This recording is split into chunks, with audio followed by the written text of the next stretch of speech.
ರೌಡಿಗಳು criminals ಜೊತೆ ನಂಟಿದ್ದಂತಹ ಪಿಎಸ್ಐನನ್ನ ಅಮಾನತು ಮಾಡಲಾಗಿದೆ. ಬೆಂಗಳೂರು ಯಲಹಂಕ ನ್ಯೂ ಟೌನ್ ಠಾಣೆಯ ಪಿಎಸ್ಐ ನಾಗರಾಜ್ ಸಸ್ಪೆಂಡ್ ಮಾಡಲಾಗಿದೆ.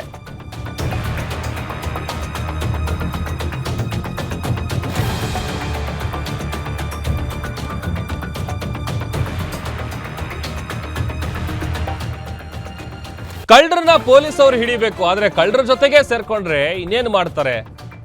ನಾಗರಾಜ್ ಪಿಎಸ್ಐನ ಸಸ್ಪೆಂಡ್ ಮಾಡಲಾಗಿದೆ. ಕ್ರಿಮಿನಲ್ಸ್ ಜೊತೆ ಪಿಎಸ್ಐ ನಾಗರಾಜ್ ಬರ್ತ್ಡೇ ಪಾರ್ಟಿ ಮಾಡಿದ್ರು. ಆ ಪಿಎಸ್ಐ ಬರ್ತ್ಡೇ ಫೋಟೋ ವೈರಲ್ ಆಗ್ತಾ ಇದ್ದಂತೆ ಅವರನ್ನು ಅಮಾನತು ಮಾಡಲಾಗಿದೆ. ಪೊಲೀಸ್ ಆಯುಕ್ತ ಹೇಮಂತ್ ಕುಮಾರ್ ಸಿಂಗ್ ಆದೇಶ ಹೊರಡಿಸಿದ್ದಾರೆ. ದಾಸ ಎಂಬಾತನ ಜೊತೆಗೆ ಈ ಪಿಎಸ್ಐ ಬರ್ತ್ಡೇ ಪಾರ್ಟಿಯನ್ನ ಮಾಡಿದ್ರು. ದಾಸನ ವಿರುದ್ಧ ಬೆಂಗಳೂರಿನ ಹಲವು ಠಾಣೆಗಳಲ್ಲಿ ಕೇಸ್ ಇದೆ. ಫೋಟೋ ತೋರಿಸ್ತಾ ಇದ್ದೀವಿ ನೋಡಿ, ಇದೇ ಫೋಟೋ.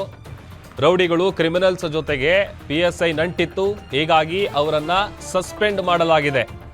ಬರ್ತ್ಡೇ ಪಾರ್ಟಿ ಮಾಡಿದ್ರು, ಅದಕ್ಕೆ ಸಂಬಂಧಪಟ್ಟಂತ ಫೋಟೋಗಳು ಸಿಕ್ಕಾಪಟ್ಟೆ ವೈರಲ್ ಆಗಿತ್ತು.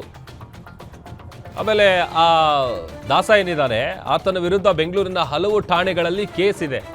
ಆಮೇಲೆ ನಾವು ಹೇಳ್ತಿದ್ವಲ್ಲ, ಈ ಕಳ್ಳರನ್ನ ಪೊಲೀಸವ್ರು ಹಿಡಿಬೇಕು, ಅದನ್ನು ಬಿಟ್ಟು ಕಳ್ಳರ ಜೊತೆಗೆ ಪೊಲೀಸವ್ರು ಸೇರ್ಕೊಂಡ್ರೆ ಹಿಂಗೆ ಆಗೋದು. ಸಸ್ಪೆಂಡ್ ಮಾಡಿರುವಂಥ ಪ್ರತಿ ಕೂಡ ನಿಮಗೆ ತೋರಿಸ್ತಾ ಇದ್ದೀವಿ.